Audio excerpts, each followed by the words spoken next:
Welcome to my YouTube channel مدنی تعلیمات. Please subscribe and press the bell icon for more videos.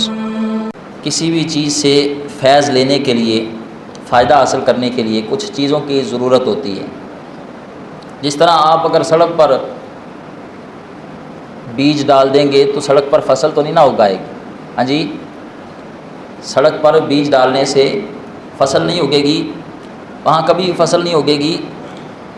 بیج سے فصل حاصل کرنے کے لیے زرخیز زمین ہونا، پھر وہاں ہل چلائی گئی ہو اور پھر وہاں اچھا سا بیج بویا گیا ہو اور مناسب وقت پر مناسب پانی دیا گیا ہو، تو پھر اس بیج سے اچھی فصل حاصل ہو سکتی ہے. تھوڑا تھوڑا بولو، اس بیج سے اچھی فصل حاصل ہو سکتی ہے. قرآن مجید ھدی للناس ہے، ذالک الکتاب لا ریب فیہ، اور اس میں شک بھی کوئی نہیں، شک کی گنجائش بھی کوئی نہیں. یہ ھدی للناس ہے، لوگوں کو ہدایت دیتا ہے. لیکن ہدایت کسے دیتا ہے؟ قرآن کہتا ہے ھدی للمتقین، یہ متقین کو ہدایت دیتا ہے، متقین کو ہدایت دیتا ہے.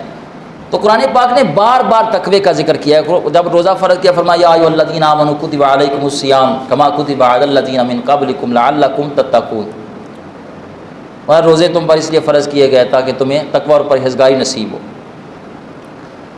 روزے کا ذکر ہوا، حج کا ذکر ہوا، نماز کا ذکر ہوا، دیگر عبادات کا ذکر ہوا، تو مقصد تھا تقوی. بار بار تقوی کا ذکر کیا. اب تقوی کسے کہتے ہیں؟ یاد رکھیں، نمازی کو متقی نہیں کہتے، روزہ دار کو بھی متقی نہیں کہتے، حج کرنے والے کو بھی متقی نہیں کہتے.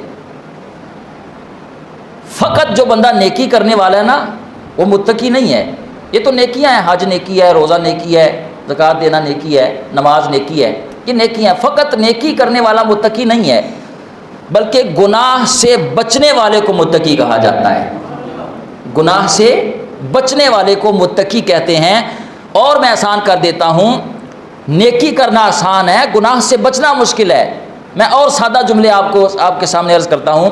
کچھ لوگ کہتے ہیں نہیں یار، دوائی کھانا آسان ہے پر پرہیز کرنا تھوڑا جا بولو، کچھ نہیں ہو لگا. دوائی کھانا، آپ ڈاکٹر کے پاس جاتے ہیں، وہ آپ کو 2 مہینے کی دوائی دیتا ہے، 10 دن کی، 15 دن کی، 20 دن کی آپ کو دوائی دیتا ہے. تو وہ کہتا ہے یہ دوائی بھی کھانی ہے پر ساتھ پرہیز بھی کرنا ہے. ان کئی بندے ہوتے ہیں وہ دوائی تو کھا لیندے ہیں، کئی مہینے دوائی کھا لیندے ہیں پر پرہیز نہیں کرتے. دوائی کھانا آسان ہے، پرہیز کرنا مشکل ہے. فرمایا تقویٰ صرف نیکی کرنے کا نام نہیں ہے. حج، روزہ، نماز یہ نیکیاں ہیں، قرآن پڑھنا نیکی ہے، لیکن متقی کون ہے؟ فرمایا جو نیکی بھی کرے پھر نیکی کی حفاظت بھی کرے، جو گناہ سے بھی اپنے آپ کو بچائے، محفوظ رکھے. حضرت خواجہ حسن بصری رحمۃ اللہ تعالیٰ علیہ، آپ سے کسی نے پوچھا حضور قرآن میں بار بار تقوی کا ذکر ہے، آپ بتائیں، قرآن کے سمجھنے والے ہیں، ہمیں بتائیں ذرا، اس معاملے میں ہماری ذرا رہنمائی فرمائیں کہ یہ تقوی ہے کیا چیز. آپ فرمانے لگے تقوی کا مطلب یہ ہے کہ جہاں جانے کا رب نے حکم دیا ہے وہاں سے غیر حاضری نہ کرنا.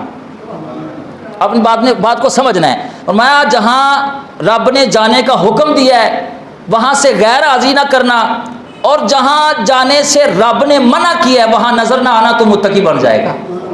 جہاں جانے سے رب نے منع کر دیا وہاں نظر نہ آنا، وہاں نظر نہ آنا، فرمایا تو متقی بن جائے گا. مختصر یہ کہ تقوی کا مطلب ہے گناہ سے بچنا، پرہیزگار ہونا.